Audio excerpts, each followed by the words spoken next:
It was meant to be a glorious homecoming, an exciting final chapter in a story that featured 5 premierships as a player and coach. It ended in scandal and shame and fractured friendships. Welcome, Mark Thompson. Is that a fair assessment? What are you talking about, Mike? Shame and...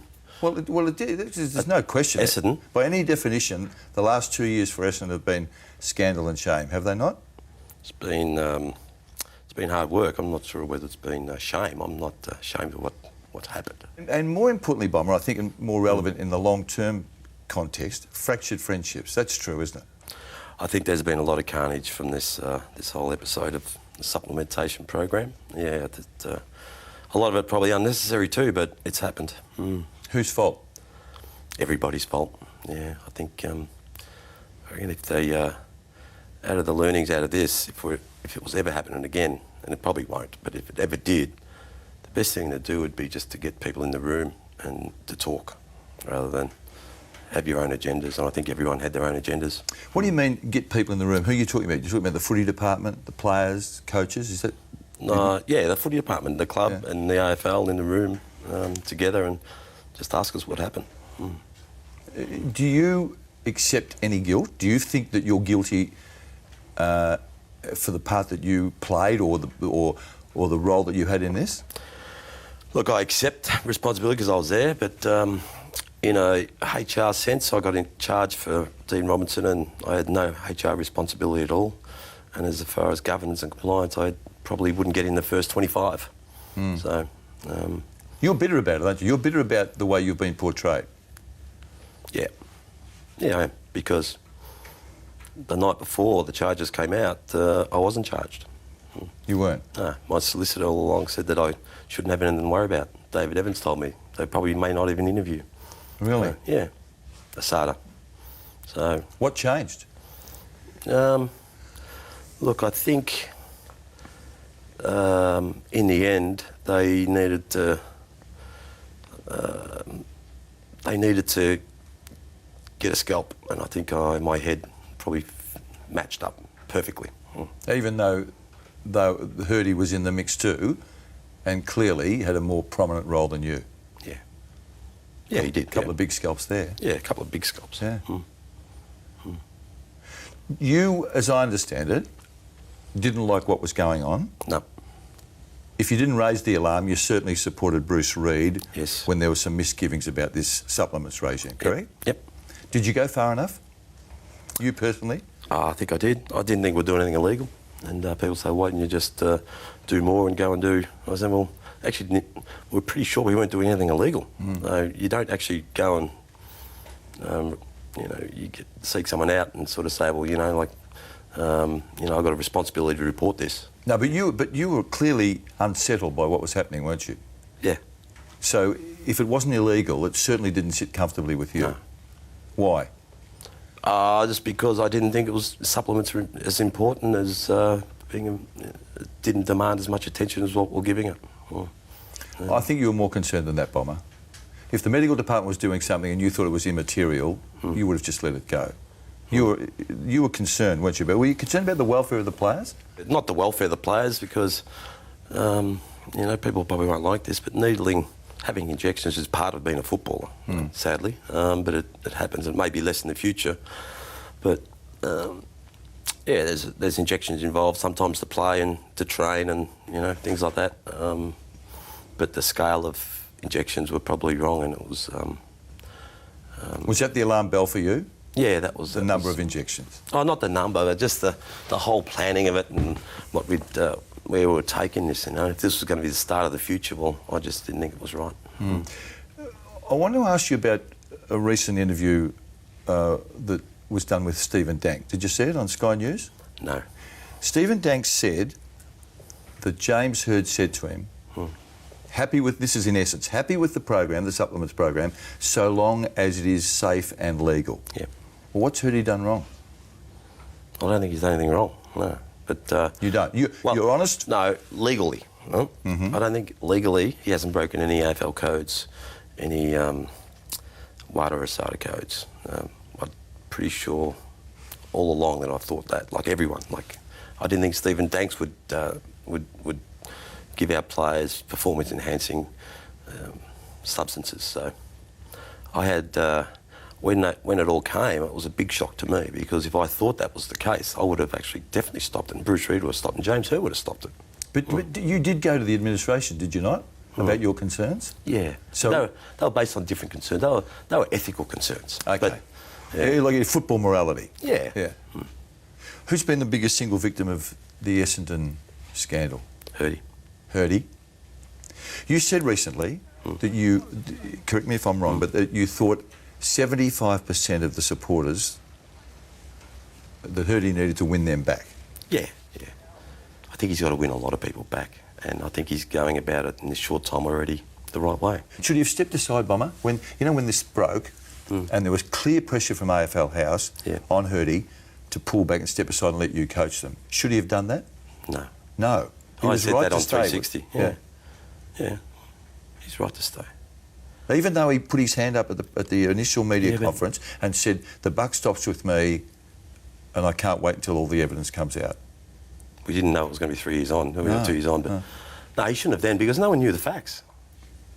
And what if he was innocent? Is he innocent? Huh? Is he innocent? Yes. He is? Yeah. Is there anyone guilty at Essendon of anything? Depends what you're talking about, Mike. Like, if, again, we go through this thing that everyone's going to have mixed opinions on. It's grey. Huh? Should systematic injection programs be put in place at the clubs? No. But were there rules against it? No. So, ethically wrong to have it? Yes. Broken rules? No. Anything illegal taken? No. Was he totally responsible for that? When you think about the law, he's not. No, he's not. He's actually not even in the top 20, believe it or not. Top 20 what? In organisational charts and responsibility for compliance and governance. Okay. Bomber, have you ever felt any guilt about introducing Dean Robinson and Stephen Dank to Essendon? No. Dean Robinson was a good employee at Geelong. Got employed by the AFL. What do you mean got employed by the AFL? The Gold Coast Suns. Okay, yeah. It would have needed approval. He worked up there. Dean Robinson, in the right environment, is incredibly good at what he does. He's, if he had have said, all right, to me at Geelong, I want to bring Stephen Dank in and I want to do this systematic injection program, and he wouldn't have spoken to me first. He would have spoken to the administration, footy manager, Steve Hocking. They would have had a meeting with their doctors, physios, and they would have said, yeah, good, like it, might work, it might be part of the future, but not right now, no. It wouldn't have got to me. Steve Hocking would have just gone, No. Yeah, okay. Yeah. Is Stephen Dank the devil? Look, I think he's a likeable guy. He believes in what he does, which is so he's passionate about his industry. He's not the devil. He's not a devil of a man.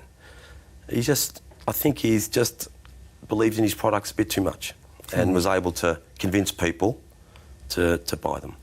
He's a salesman. What's the biggest lesson that should have been learnt out of the Essendon fiasco? They should have waited for the evidence, mate, before they charge people. The AFL? Oh, everyone, yeah. They should have just waited. Because everyone just thought there was prohibited substances. Bomber, tell me this. You're close to it, but you're sort of now on the outside. Yeah. Do you believe that Essendon players have been cleared, or do you believe, like I do, that the authorities just didn't find enough information to find them guilty? I think that's the case, but I think deep down, after 3.5 years or 3 years, and there possibly maybe, something could have been there and had this, that they really didn't have anything, that they were just hoping. I think, that they've thrown that many lines out to try and hook the players, and I think they were probably impressed by their resilience and their strength as one, and no one broke from the pack. No, they didn't. No, and I think that they were waiting for it to happen. Did you feel for Joe Watson? Yes. With the football world seeming to be at odds with him, when he was adamant he'd done nothing wrong, he's a ball player, he's a great servant of the football club and football, isn't he? Yeah. And that's incredibly hard on people, and I didn't realise the impact of it, how severe it was, until we seen Job and spoken to some of the players since, and they're just happy again. You know, they just can sleep and they're having fun at the club, they're smiling at the club. The thing is, he said that night was the truth, right? He thought he was injected with AOD. That was on the couch. Yes, Yeah. and he answered it truthfully. And we went in every interview with Asada and answered everything correctly, truthfully. So for him to say that, he's got every right to say that, because at the time they'd been told by everybody that AOD was not Prohibited. Yeah. It was illegal, and it wasn't detrimental to their health. There's no health risk involved. And for some reason, someone didn't support Job. Who should have supported him? Someone should have said, well, what he said was right. It's okay. We want the truth, don't we? Yep. We still haven't got the truth, Mike. Will we ever get it? I don't think we will. No. Bomber, the talk about the supplements at Essendon involved the coaches initially. Heard he was given certain substances. Simon Goodwin was. I'm not sure how many of the others. Did you ever take anything that was a peptide or a questionable supplement? Scared of needles. Yeah, no, I didn't. No. I didn't. Again, I'm not one of these person that has their supplement sort of regime all set out for the week. Sometimes I have multivitamin tablets and that, but I don't even have them regularly. I don't supplements are not a big thing for me. They never were when I was coach at Geelong. So no, I didn't get involved in that at all. After the break, Bomber, your relationship with James Hird. How's your relationship with Hirdy, Bomber? No, it's all right. It's all right, is Yeah, it? it's okay, yeah. Okay? Yeah, it's good. Yeah, I've Healthy.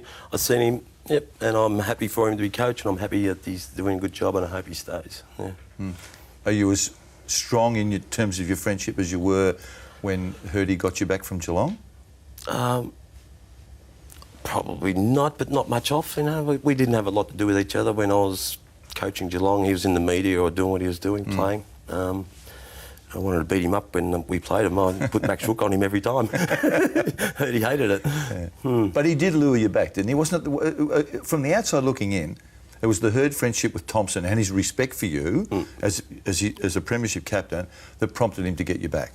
Oh, it wasn't him so much. It was David Evans. Yeah. Okay. Yeah. David, they rang and I said, look, you know, I probably won't coach. I don't want to coach Essendon. If I was going to coach anyone, I was going to coach Geelong. But I don't want to be coach, but I'll come and help in some way. Do you wish you'd stayed at Geelong, Bomber? I wish I had got out of footy. You do? Yeah, I couldn't. Well, I still think the reason for leaving Geelong is a good reason. If you can't commit 100% to it, then that's what you ask of your players. And I was waning, and the club knew about that. Yeah, the club knew. They offered me 3 or 4 months off over summer, but I said, you can't be coaching, be off over, you know, on holidays. Either going to do it or you're not. So in the end, it was hard work. It's hard work being a coach. Yep. It's been 11 years. That's a good stint. 2011, Bomber, the Cats win the flag. Do you think if Mark Thompson had have stayed on and coached that year that Geelong would have won the flag? Possibly not. Possibly not. No. Because you didn't feel that you were as committed as you needed to be to the task. Yeah, it would have been hard. Yeah. Well, this is... I was happy that they did, though, Mike. I went to the game with my wife and loved every minute of it. Well, I mean, your time at Geelong was outstanding, wasn't it? Yeah. You took the club to a premiership after 40-odd years and won 2 flags, so you had to be very happy with that. Absolutely. Hey, Bomber, at the Best and Fairest last year... Yes. You made a speech. You'd been coach of the team in 2014. In your address, it was seen by lots of people that you were putting your hand up and asking for the coaching job. Did we read that correctly or not? It might have come out that way, but I watched it again and I don't think I did really say that. What I was saying is that I really enjoyed coaching the team, and I had to say that. I wanted to say that because these guys had to know that the bloke who was coaching for a year liked working with them, and I did. And it did get my sort of passion back for coaching a little bit. Yeah, it did. And I just said that the way it is. And I knew that Gold Coast were coming because people told me. But you also believed, correct me if I'm wrong, you also believed that Hurdy was going to get the sack. I did, yeah. But I never went to the meetings with people because I knew that's what they were going to ask me. They were going to ask me to be the coach. And I had a deal with Hurdy. What was the deal? That he was going to come back. I was going to look after his team for a year. But didn't you think... So you and Hurdy had made a private arrangement? Yeah, but they might have only got rid of Hurdy if they could get me. Do you believe that story? Caroline Wilson put it up on the website. I have no idea what to believe with Essendon. They changed their minds a lot. I haven't asked you the story yet. I know what you're going to ask me. Did you believe, as she wrote, that the committee had decided, had sacked James Hird? Did you believe that? I'd heard that, yes. Did you believe it? I could have believed it, yeah, because there was a lot of pressure around at the time. He was under the pump. Isn't that the background that prompted you to sort of virtually tell the membership at the best and fairest that you wanted to coach in 2015? Yeah, but I knew I wasn't going to coach at Essendon. I was never going to coach Essendon. You weren't? No. No. As far as I was concerned, I had a deal. Heard he was going to be the coach. Yeah. Okay. I don't know whether it makes sense or it came out that way, but... Well, it was seen, and we can often get misconceptions, but it was seen that you were sort of saying, with the knowledge that you had, that, well, I've done the job, I feel more involved again now, I want to do it in 2015. But, yeah, no, that wasn't the case. I knew I wasn't going to coach Essendon. Okay. I knew I wasn't going to coach Essendon. And did you want to coach Gold Coast? Oh, I don't know, Michael. Probably not in the end because I took off to Mexico the next morning and very poor reception over there. You didn't take your phone, did you? I took my phone, but it wasn't on too much. Yeah. That's... You're not predictable, right? Very unpredictable. Correct. Yes. But that is unusual for someone who has aspirations to coach to just remove himself from the planet, effectively. I didn't plan the trip. You didn't plan the trip? No. Or did someone take you there at gunpoint? No, my wife did. She booked it. It sounded okay at the time, 1st of October. Did it cost you the job, the Gold Coast? I don't know what cost me the job, mate. Again, you know, since I went away and the time since that period, I'm actually okay with having a spell because you don't realise you need a spell. Look, you look like so fresh, mate, because you're out of the hustle and bustle of day-to-day journalism. Good point. Yeah, no, I understand your point. Oh, you just realised how busy you were and how little attention you paid to everything. One thing I want to ask you about, you know that was seen to be a running brawl between you and Gary Ablett about commitment to the footy club, right? You were seen to be angry with him because he wouldn't commit to Geelong because he was engaged in discussions about going to Gold Coast. That wasn't what I was angry about. It wasn't? No, the speculation was just like, it should never be about one person, should it? Every time anyone did an interview, it was always about Gary. And Gary wouldn't have liked it either, he probably hated it. The fact is that the AFL have offered him a lot of money to go up north, and about 4 times as much as what he's getting paid at Geelong. Now, he's stupid not to take it. We knew that. You know? Why were you angry with him then? If it wasn't his creation, why were you frustrated with him? I wasn't so much frustrated with him. I was frustrated with the fact that our industry all of a sudden decided to pay someone a lot more, 3 times as much more money. Like, that's just... And stealing Gary Ablett out of Geelong. Stealing Gary. Like, he's a thing that actually attracted so many supporters. People love Geelong because of the Ablets. That's true, and I accept that. But your anger seemed to be directed at Gary rather than at the system. No, you actually made it out to be. Yeah. But that was the story. But I wasn't angry with Gary. I knew he'd go, and he had to go. Like, who would knock back that money if it was offered to him? No one. So it'd be silly not to. So this appearance of the coach not talking to his best player, we just misread that, did we? No, not really. I just didn't have that intimacy with him that year, but I still spoke to him. But at the same time, Bomber, were you not engaged in heavy discussions with Essendon about returning there during that same season? From June, July, they rung, but I was only ringing. David was ringing. I was talking to David, just offering. David Evans? Yeah, David Evans. Yep. advice. You know, he didn't know where to go either. Like his club was in turmoil, and I have a lot of love for Essendon. So, like I just said, well, I actually said to him, I said, "You sure you want to get rid of the coach?" That was my advice. That was the conversations we had. It wasn't about, "Oh, you're coming to do a role, you're out." You know, it wasn't decided then. No, it was about, you know, he was probably looking for someone to talk to. And you didn't want the senior job? No. No. Bomber, was there a period... That would have looked stupid, wouldn't it? Well, it wouldn't have looked good. No. No. And it probably wouldn't have been a wise decision either at that time. No. As it's worked out, everyone probably thought that I did want it, and it hasn't been a great public relations exercise. It's only because I can't control that though, and I don't really worry about what people think in that regard. Yes, you do. No. Yeah, you know, you've been... I do, but I know that I can't control it, and I know that it's been done, and just move on. I know that I've done a good job for Geelong, and I know now the Geelong people are pretty happy that, you know, they spent that time together with me. Earlier in your time at Geelong, Bomber, did you go to anyone in the administration, and I'm talking principally Frank Costa, the president, Brian Cook, the CEO, and canvass the idea about going back to Essendon as coach? This is pre-2010. Oh, they approached me then, yes. They did? Yeah.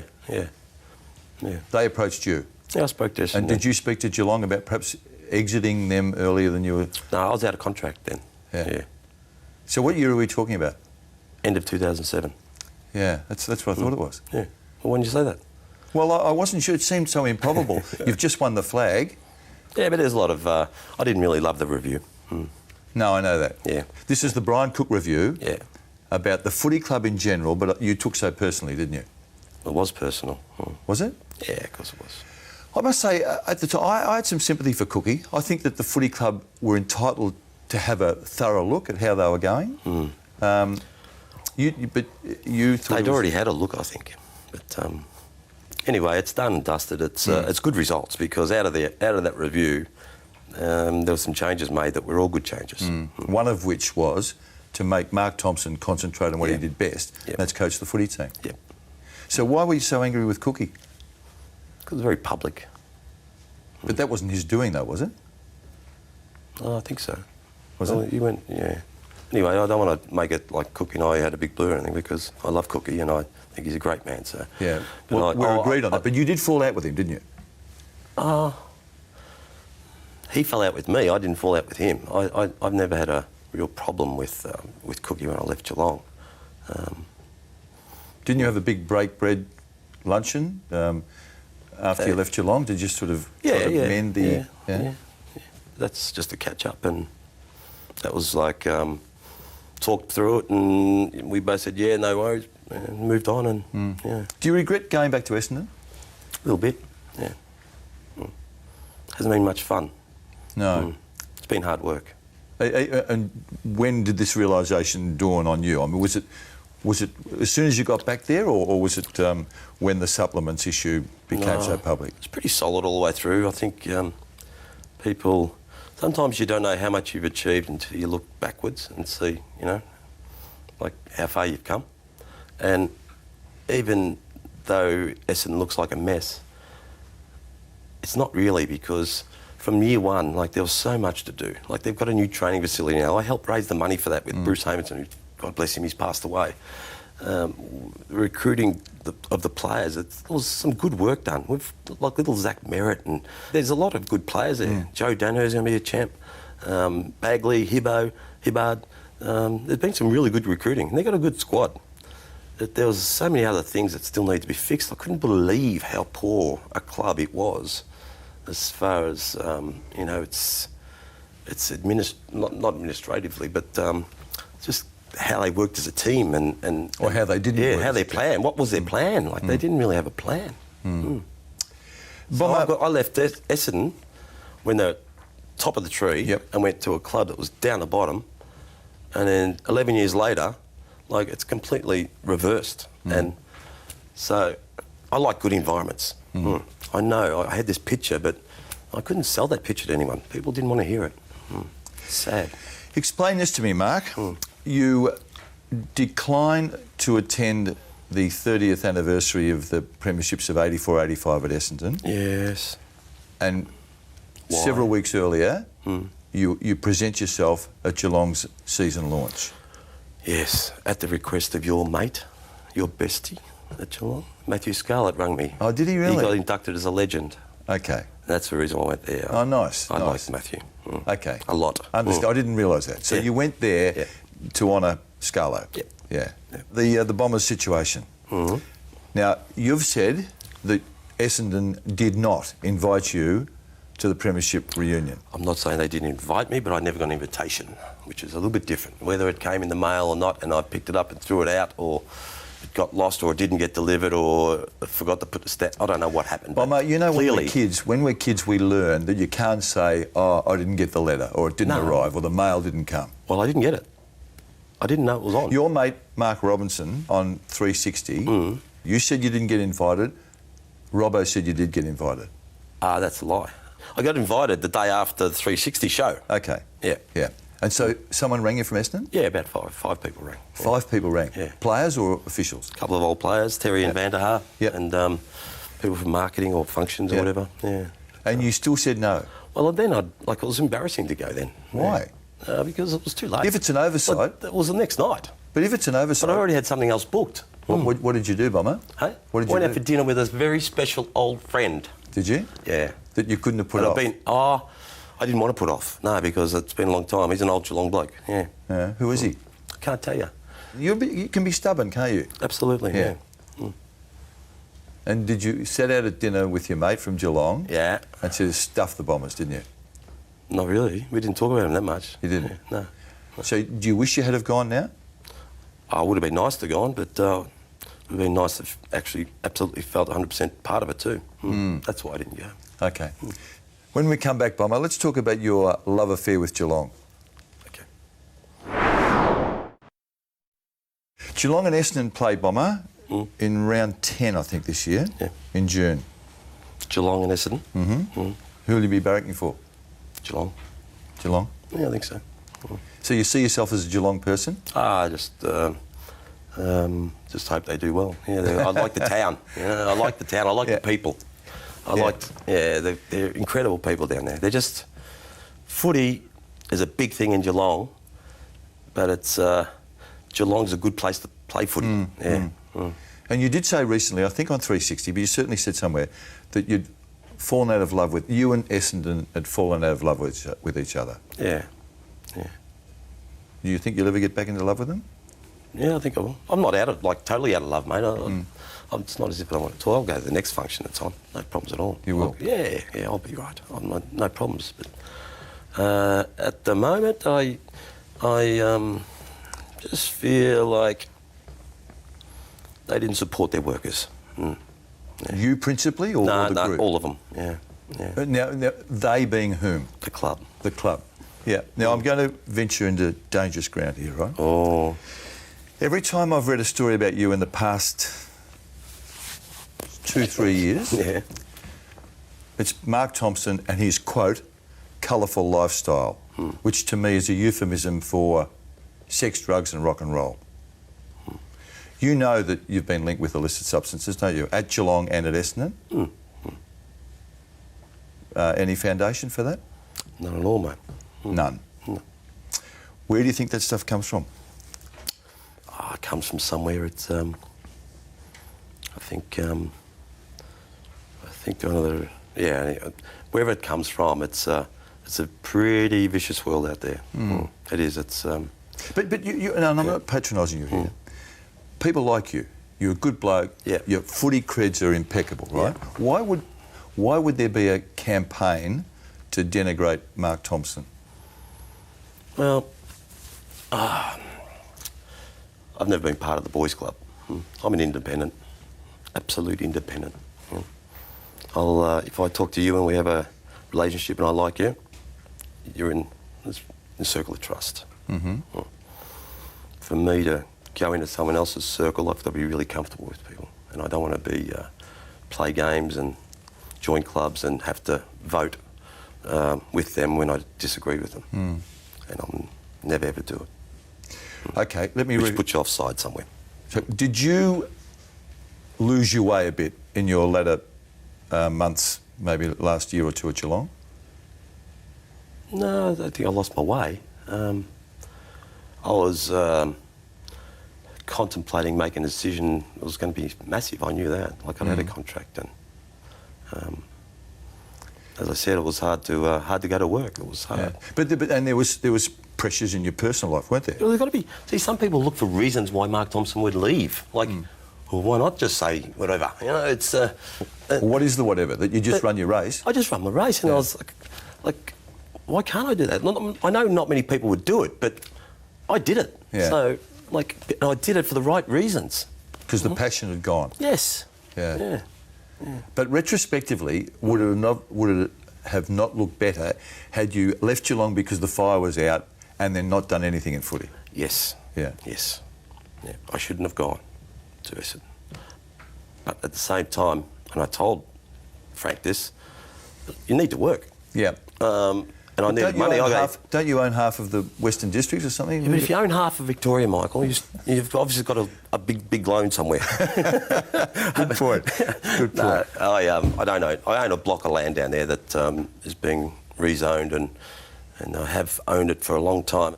Did the Essendon experience sour your love for football? Bit, yeah. Still, it did. But since I've been out, Mike, you know, you start to reflect. You have the time to reflect, and I'm sure you've done it too. You know, you sort of find yourself just dreaming sometimes that you're sort of not at work every day, and what you've achieved, and I've been doing that too.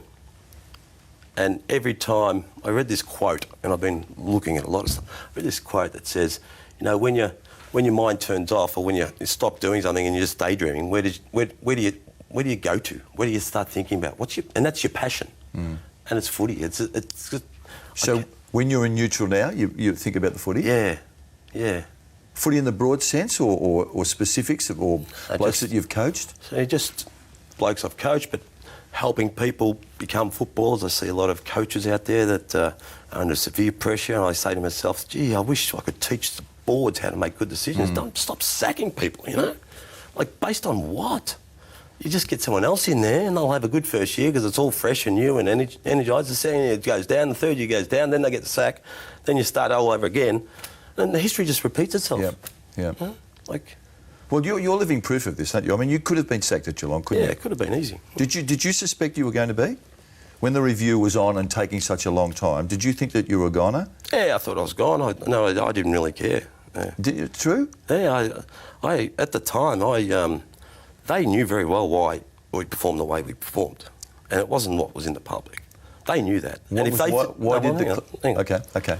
And if they knew that, yet they went down this road, and they were going to get prepared to get rid of me, then, well, why would you want to work with them?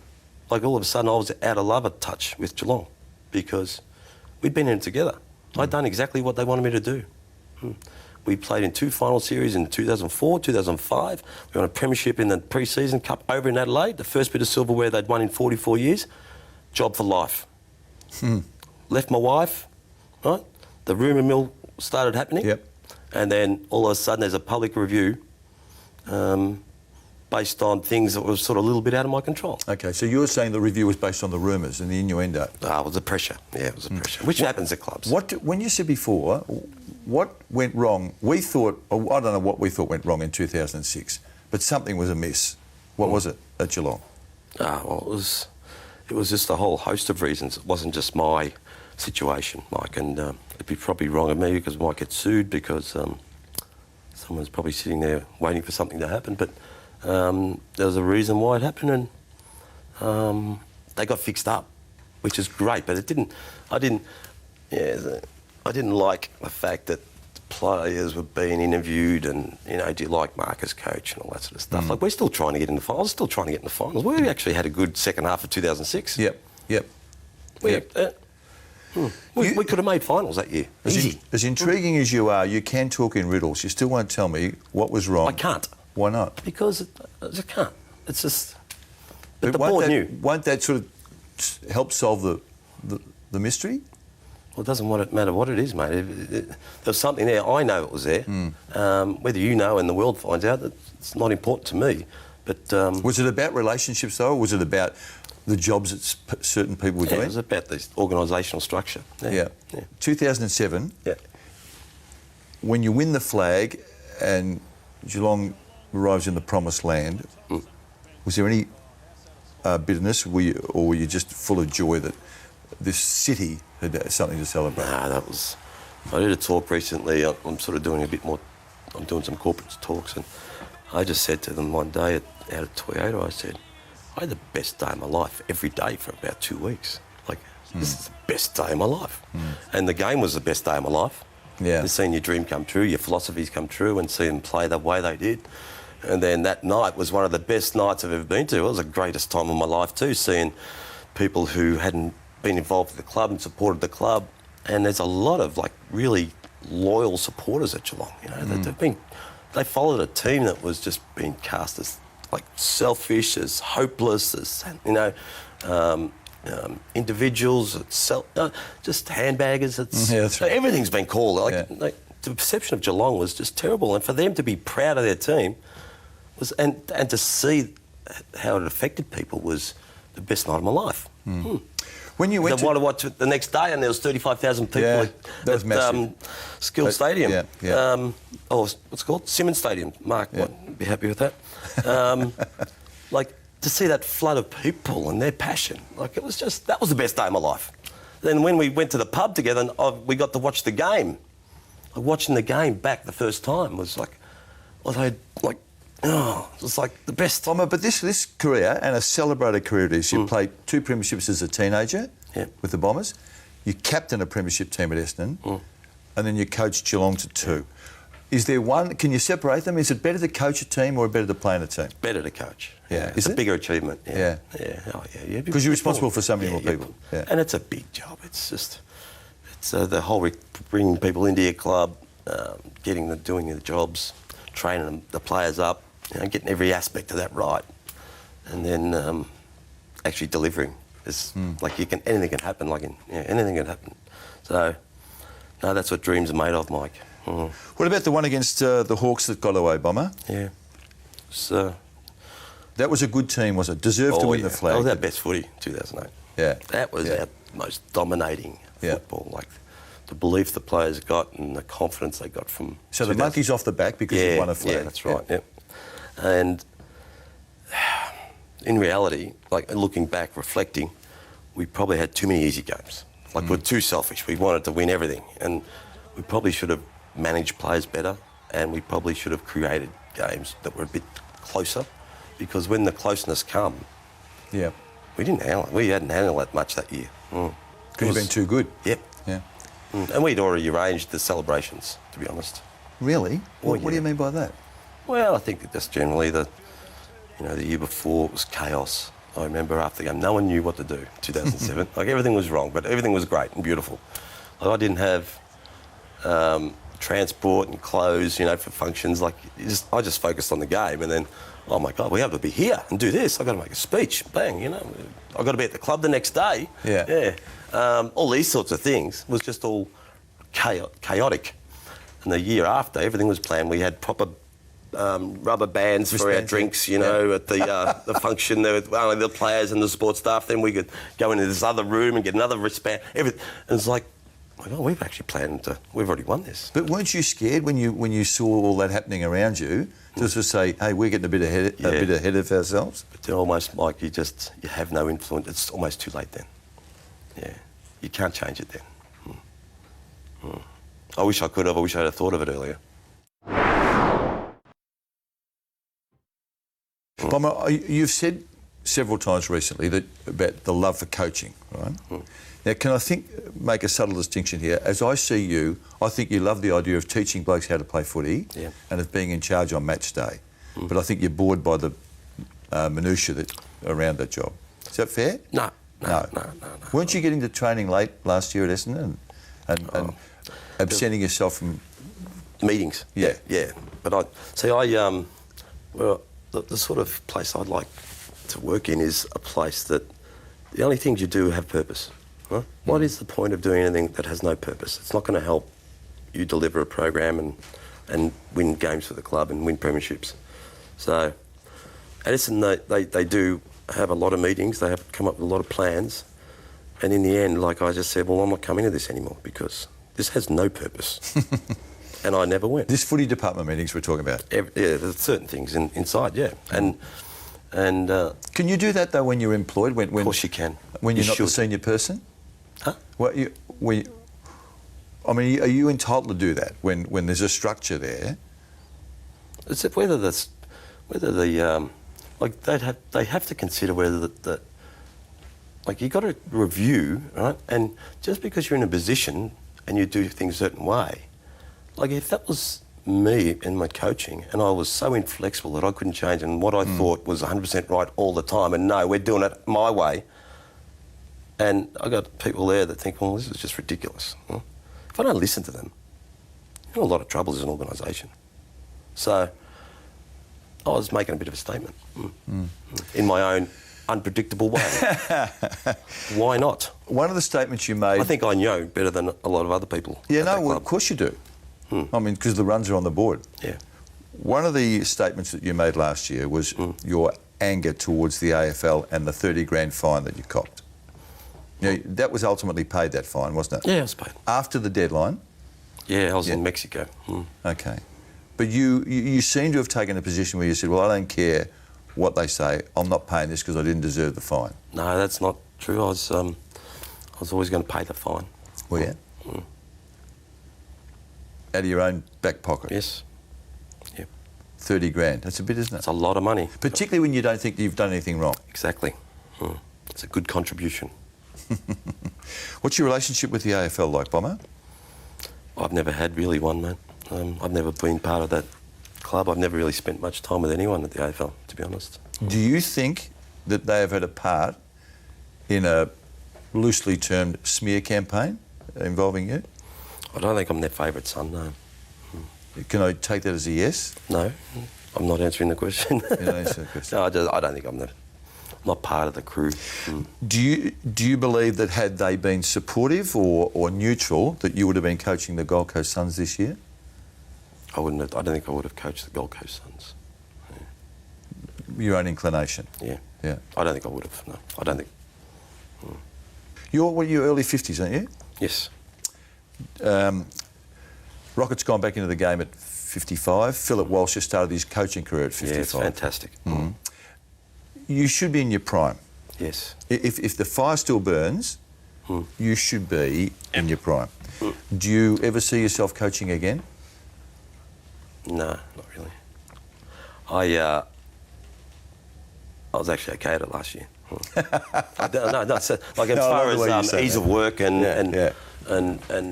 seeing the game and everything else, it was okay. I could do it, but I just want to work for people I really want to work for, and I want to work in an organisation that I've already seen. Like I like my work at Geelong. I like working with the people there, and I think this industry is a bit hard now. You know, it's a hardcore industry. It's ruthless, and I might find it hard to find a group of people I want to work with that's going to be up for it. But if that if you get a club, Mike, you've actually got to, like, it takes a few years to get culture sorted, and I'm not going to do it unless you can do that. But if that group presented itself and you sort of, you liked the initial approach and then you liked what you heard from 1, 2 or 3 other people in authority, could you be tempted? Yeah. You could. It'd have to be, I'm not going into anything ever again that I'm not sure, not 100% sure about. I want to go into an environment that would be good. Okay. Yeah. Bomber, something that a lot of people don't seem to remember is that you were named at number 20 in Essendon's list of champions in 2002. Joe Watson didn't make that list either. No, he didn't. Because he wasn't... Well, he probably hadn't played enough probably footy wouldn't at make that it time. now if they did it. But I mean, you have to be proud of that. Yeah, I am. I'm proud of the playing performance because in reality I was only an average player. That I got the best out of myself, and I played for keeps. I think Sheeds liked me because I did play for the team, and I played for keeps. I played to win. I'm very, very competitive, and I like to do things well. So I think Sheeds liked that about me. You mentioned about Sheeds. It's true, isn't it, that he convinced you to play the extra season to get to 200 games? Yes. Yeah, I was out the door. I was again, you know, going early on my terms, which I tend to do. Not always everybody happy with it. Were you too quick to make a decision about your future because you'd had a few injuries? Oh, it was that, and it was just a mental state of mind, and I just wanted to, just tired. You know, that when players talk about at the end of their careers, the hardest things their head. Yep. Was my head was gone. So you wanted to go back to being an electrician? Yeah, I wanted a bit of life back. Yeah, and I didn't want to get out of the bed in the morning and after a match and just, you know, just try and get your body moving again. I didn't want to run anymore. I didn't want to actually have to. I used to look at teams and think, well, who am I going to play on? Like the coaches surely like trying to place me on their weakest player, and you sort of have that. Really? Did you? A bit of doubt. Yeah. No, I think that happens to players, and you see when I can sense it now. Like I remember that feeling, and I remember the behaviour associated with it, and I can see it in players when it's starting to happen. That's to them. the self-doubt. Yeah. Yeah. Like yeah. So Kevin said it's important. Milestones are important in your life. Yep. And you should reach 200. Yep. Yeah. Yeah, I did. So I agreed, and in reality, like looking back, I was really, when I played 200, I was quite puffed. Like I was quite pumped up. I was quite happy that I'd done it, and he did convince me. Yeah. In total, it's a massive life you've had in footy, isn't it? Yeah, it's a long time, mate, and it's been a good life. It's been successful, and I've enjoyed it. Met some great people. Yeah, it's I know a lot about it. Yeah, that's what I do. I say sometimes to people that I wish I knew it as much about something else, but I don't. I actually know about footy. I know how to build clubs, and I know how to games played. I'm quite sort of flexible and move with times, and know how to treat people. People sort of like working in, you know. With you? Yeah, yeah. Not all of them, but if they do the right thing, they like working for me. Fascinating talking to you, mate. I mean, you've always been a fascinating subject. I'm a very private person. Well, I enjoy it, and I think you've been really honest. I have. appreciate your frankness. Yeah. Nice to get in front of you and talk about things that aren't always easy. Yeah. And what gets lost in this a bit is what a contribution you've made to footy, to two clubs and to the game in general. So you're certainly entitled to be proud of that. That's it. I go to sleep every night okay, mate. Thank you, Bob, Thank you, mate. Good interview, Michael. This has been a Fox Footy production, part of the Fox Sports Network.